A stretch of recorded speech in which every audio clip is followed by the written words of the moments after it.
Что касается сбора со всего мира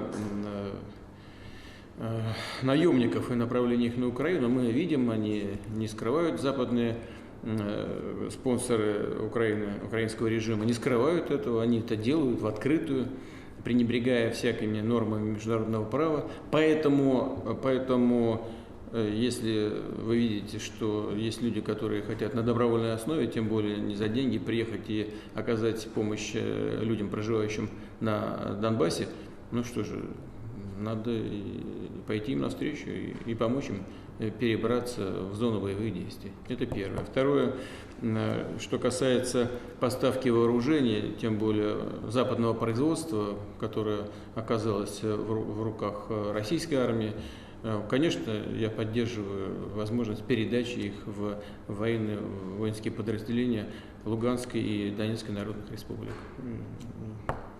Пожалуйста, сделайте. Если нужны какие-то здесь решения на моем уровне, пожалуйста, я готов.